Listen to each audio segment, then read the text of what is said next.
Sutta 9.4.38.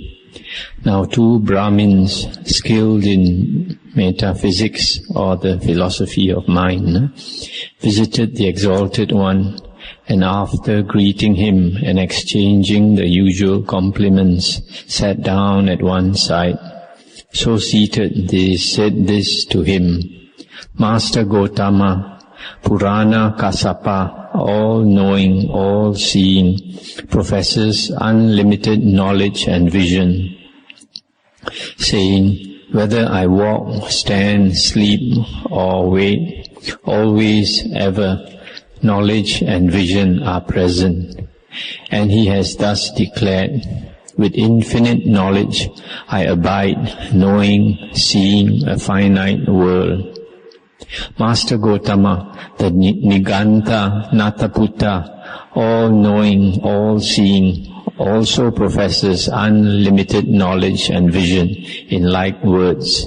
But he has declared thus, with infinite knowledge I abide, knowing, seeing an infinite world. Of these 2 talkers on knowledge, Master Gotama, of these 2 who contradict each other, which of the 2 speaks the truth, which lies? And the Buddha said, enough, Brahmins, which speaks the truth, which lies, let it be.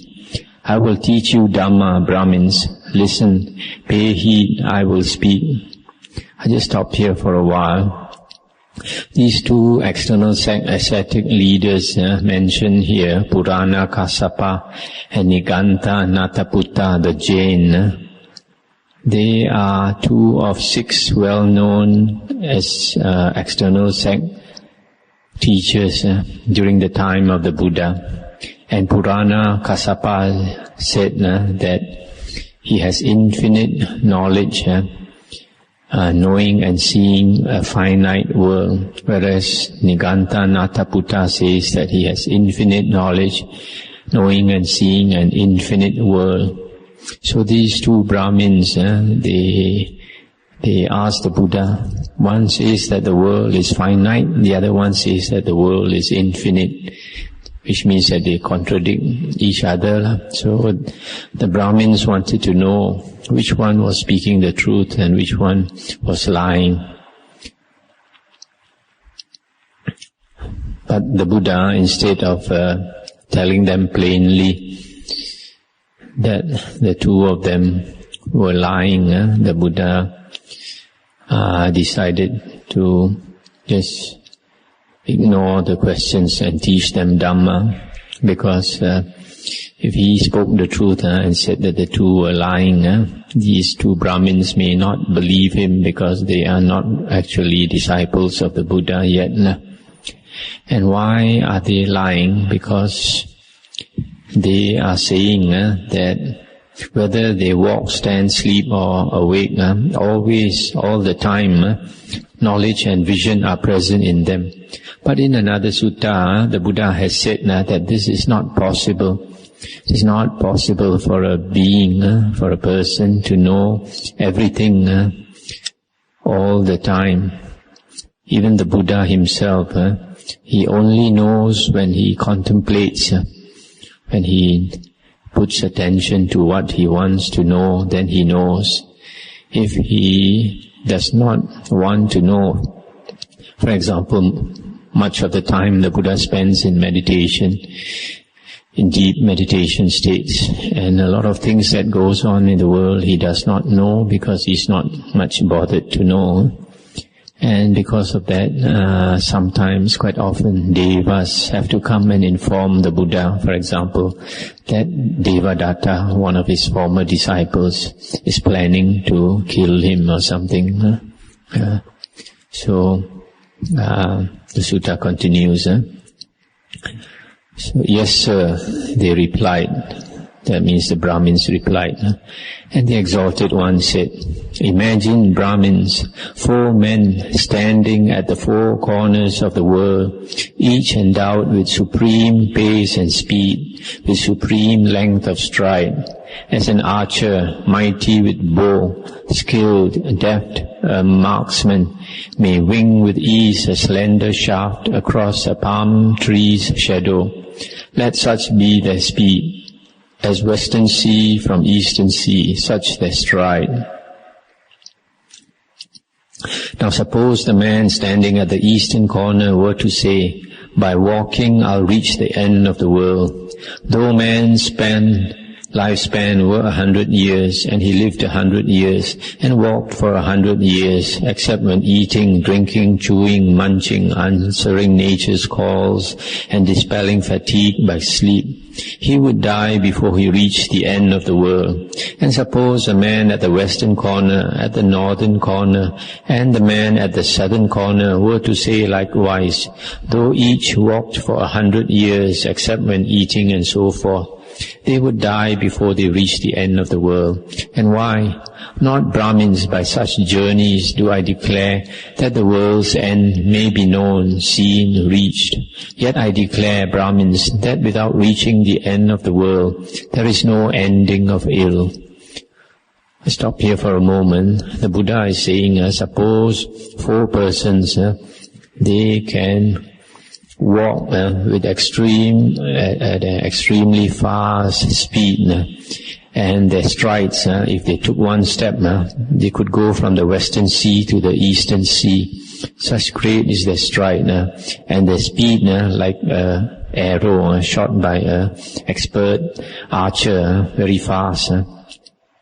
Yet if they kept walking for 100 years, they would not be able to reach the end of the world. Why? Because the world, space has no limits. You can't find the boundaries of space. That's why they keep on walking or flying. They can never reach the end of the world. There is a similar sutta called the Rohitassa Sutta.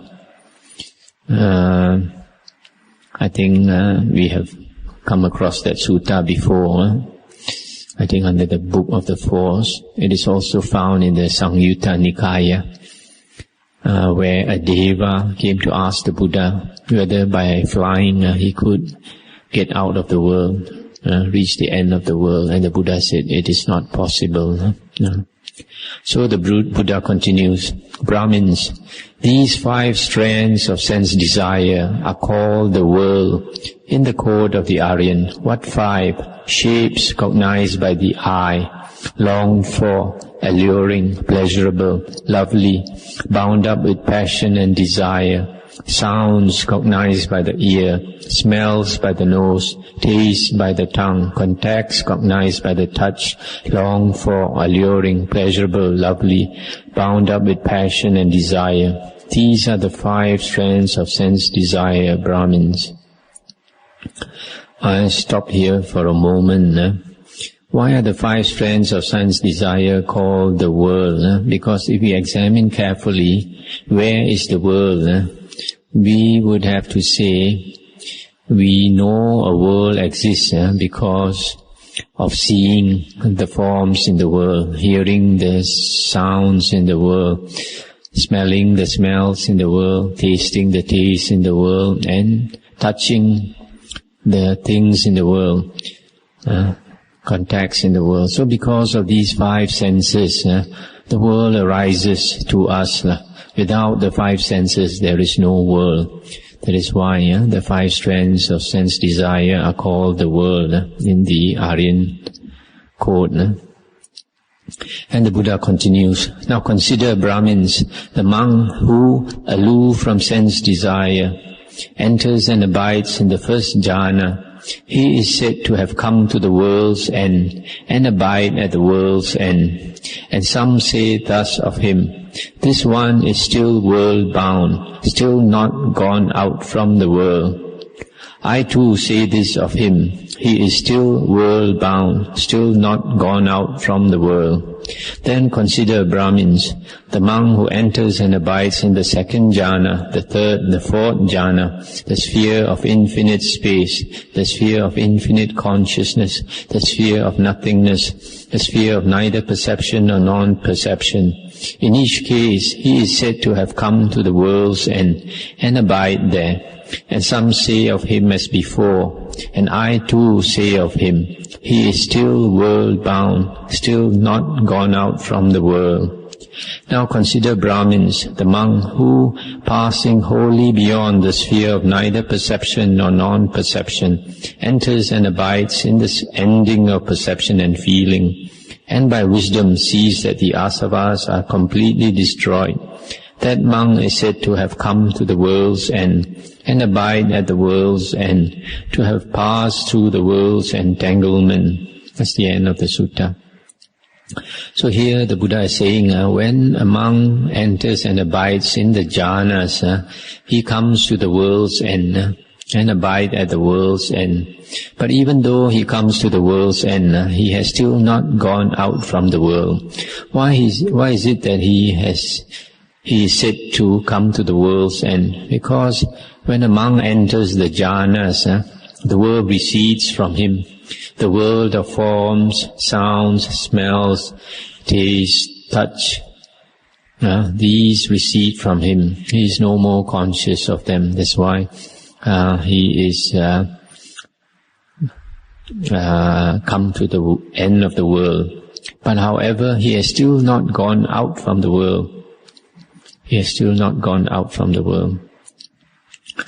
It is only when he attains the sphere of the ending of perception and feeling, when the sixth normal consciousness stops, then and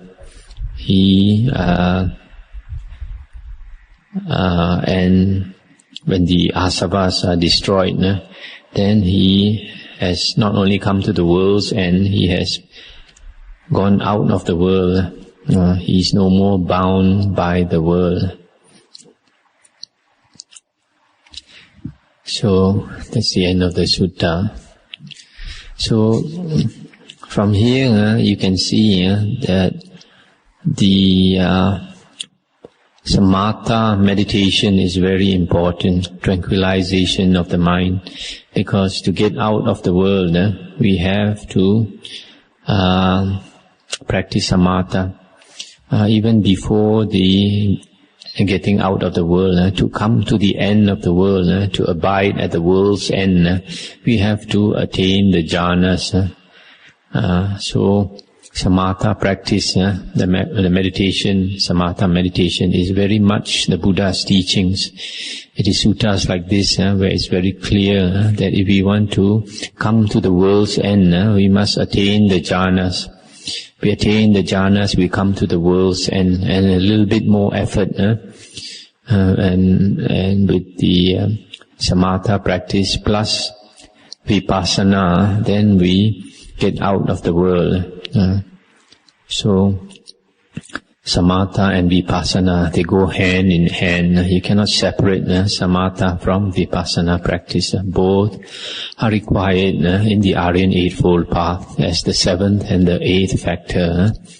Seventh is the right mindfulness, which is vipassana practice, and the eighth is right concentration, which is samatha practice for attaining the jhanas.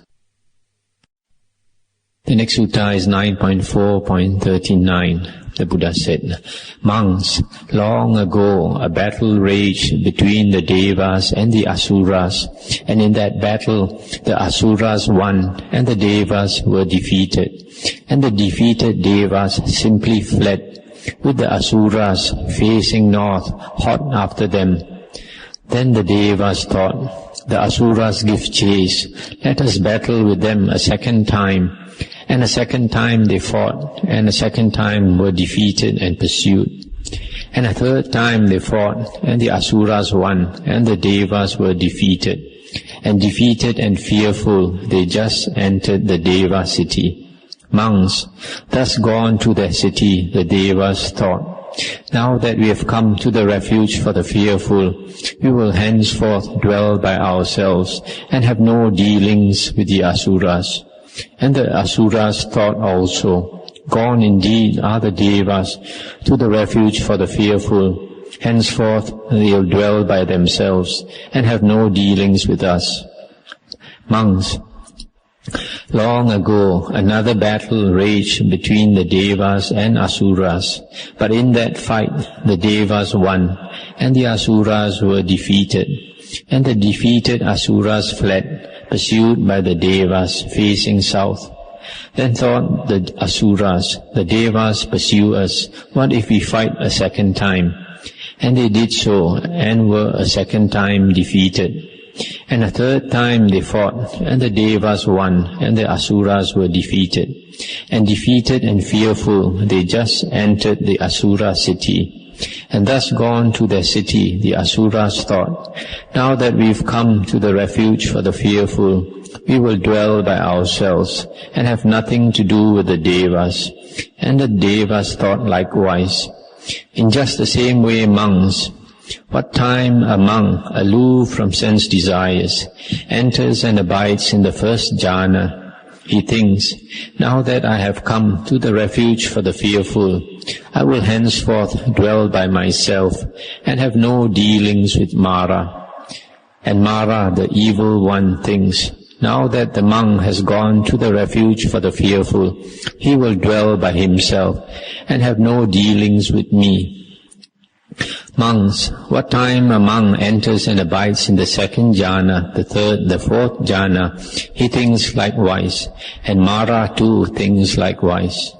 Monks, when a monk enters and abides in the sphere of infinite space, he is said to have put a darkness about Mara, and Mara's vision, being blotted out, is without range, and he has become invisible to the evil one. Monks, when a monk enters and abides in the sphere of infinite consciousness, in the sphere of nothingness, in the sphere of neither perception nor non-perception, and by wisdom sees that the asavas are completely destroyed, he is said to have put a darkness about Mara, and Mara's vision, being blotted out, is rangeless, and he has become invisible to the evil one, and has passed through the world's entanglement. That's the end of the sutta. So here the Buddha is giving a simile. When the devas and the asuras fight, and one of them is defeated, they go into their city and hide there. And because their city gates are locked, the enemies cannot come inside. So they dwell in their city, which is called the refuge for the fearful. So in the same way, the Buddha is saying, when a monk enters and abides in the first, second, third or fourth jhana, then he is beyond the reach of Mara or Satan. Why? Why is he beyond the reach of Mara or Satan? Because Mara's world is the world of the five senses. Or you can, if you want to, you can add the world of the six senses, including thinking. And as well, if our six senses, our six sense doors are open, and we go out and we pay attention to forms, especially beautiful forms, beautiful sounds, smells, taste, touch, and thoughts. Then Mara will tempt us, and we can be caught or defeated by Mara. But when we go into the jhanas, the first, second, third, and fourth jhana, then that is out of the range of Mara, because Mara cannot enter the jhanas. Mara is unable to enter the jhanas. Mara can only bait us. He can bait us with beautiful forms, sounds, smells, taste, touch, and even thoughts. But when our mind is controlled, when we are one-pointed in jhana, nothing can shake us. Mara we are beyond the reach of Mara. That is why, for example, in the description of the first jhana, the Buddha says, aloof from sense desires, aloof from unwholesome states, a monk enters and abides in the first jhana, which is accompanied by delight, piti, and sukha, pleasure. And so in the description of the first jhana, you can see that the first jhana is a state which is aloof from sense desires and also aloof from unwholesome states. Aloof from unwholesome states. That means it is a totally wholesome state. Jhanas are totally wholesome states. There is nothing unwholesome about jhanas. It is not a state of sloth and torpor, not a trance state, not a sleepy state. It is a state of intense mindfulness. That is why, because in the state of the first jhana, the mind is in control of itself. That is why it's beyond the reach of Mara. But when a person enters the arupa jhanas, the spheres of infinite space, infinite consciousness, nothingness, and neither perception nor non-perception, then the mind opens up to infinite space, infinite consciousness, etc.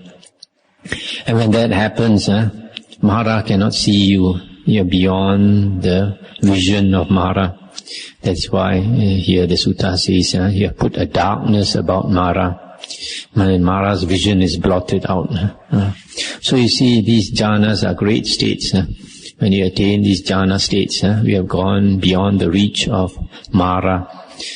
So that is the way to attain liberation, to be freed of Mara by attaining the jhanas. The next sutta is 9.4.39. Monks, when bull or cow or young or baby elephant browsing on the grass tops forestalls some forest tusker about to take his feed, so that he is plagued, provoked, and vexed. When bull or cow or young or baby elephant devours the bunches of broken boughs, when bull or cow or young elephant stirring up the water with his trunk forestalls the forest tusker gone down to the water hole, when cow elephants go and rub against the body of the tusker gone down to the water hole, so that he is plagued, provoked, and vexed, then monks, the forest tusker thinks, in faith, I live now in a crowd of bull elephants, cow elephants, young elephants, baby elephants. I eat merely grass stubble. They eat my bunches of broken boughs. I drink muddied water, and cow elephants come and rub against my body when I have gone to the water hole. What if I dwell alone, withdrawn from the herd? And presently, monks, he dwells alone, withdrawn from the herd. And he eats uncropped grass, and none devours his bunches of boughs. He drinks unmuddied water, and cow elephants come not and rub against him in the water hole. And at that time he thinks, in the past I dwelt in a crowd, but now I dwell alone, withdrawn. And breaking off a bunch of boughs with his trunk, he rubs his body with it, and joyfully allays the itch. Just stop here for a moment. Here the Buddha is talking about the forest tusker, like the leader of the herd.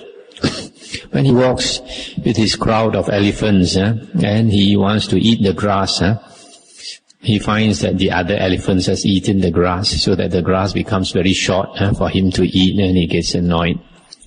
And then because he's big, he breaks off the branches, the twigs, the leaves to eat. And when he breaks them off to the ground, before he starts to eat, the other elephants come and eat up these boughs that he has broken off, the bunches of twigs and leaves, etc.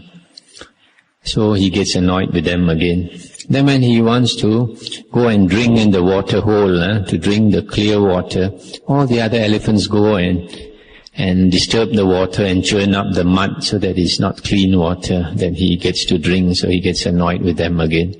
Or when he goes down to the water to bathe, the other elephants come along and push him here and there, and he is annoyed again. So he decides to go off on his own and dwell alone. And this is what he does. You see, normally elephants, they are in danger of being attacked by a bunch of lions, for example. So that is why they group together, so that they get protection from each other. But sometimes these big elephants, because they are annoyed with the crowd, they wander off alone. And because they are big and strong, they are not afraid to wander off alone. But not the young ones. So the Buddha continues, and it is just so, monks. When a monk lives in a crowd of monks, nuns, lay disciples, both men and women, rajas, their ministers, course setters, and their disciples, and he thinks, truly I now live in a crowd. What if I were to live alone, withdrawn from the horde? And he resorts to some secluded dwelling, forest, tree root, mountain, glen, cliff, cave, cemetery, wooded upland, open space or heap of straw, and come to the forest, tree root or empty hut. He sits cross-legged, holds his body erect, and sets mindfulness before him. And putting away worldly coveting, he abides with mind freed therefrom. He purges his mind of coveting, putting away ill will and hatred. He abides with mind freed therefrom. Kindly compassionate towards all creatures, he purges his mind of ill will and hatred. Putting away sloth and torpor, he abides freed therefrom. Conscious, alert, mindful and aware, he purges his mind of sloth and torpor. Putting away restlessness and worry, he abides unflurried. With mind inwardly calmed, he purges his mind of restlessness and worry. Putting away doubt, he abides with doubt passed by. Know how? Questioner. He purges his mind of doubt as to right things. And putting away these 5 hindrances, weakening the mind's corruptions by wisdom, aloof from sense desires, aloof from unwholesome states, he enters and abides in the first jhana, joyous at having allayed the irritant. Suppressing applied and sustained thought, he enters and abides in the second jhana, then in the third jhana, fourth jhana, sphere of infinite space, sphere of infinite consciousness, sphere of nothingness, sphere of neither perception nor non-perception. In the ending of perception and feeling, and seeing by wisdom that the asavas are completely destroyed, he rejoices greatly at having allayed the irritant. That's the end of the sutta. So here in the same way, the Buddha says, when a monk lives in a crowd of people, monks, nuns, lay disciples, rajas, ministers, etc., then he is irritated, and he decides to go off and live alone in a cave or somewhere. And living alone, he purges his mind of the 5 hindrances, sensual desire, ill will, sloth and torpor, restlessness and worry and doubt, by practicing mindfulness and meditation. And after that he attains the first jhana, second jhana, etc., until the ending of perception and feeling, and his asavas are destroyed by wisdom. And then he has completely allayed the irritants or the annoyances. So that is the way the Buddha says that we should practice. That is why in the suttas we find very often the Buddha encourages a monk to go off and live alone, because in a crowd of people it's very difficult to practice. There are a lot of irritants, things to annoy a monk. Whereas if a monk lives alone, then it is much easier to attain the jhanas, states of deep meditation, and from there to destroy the asavas and attain liberation.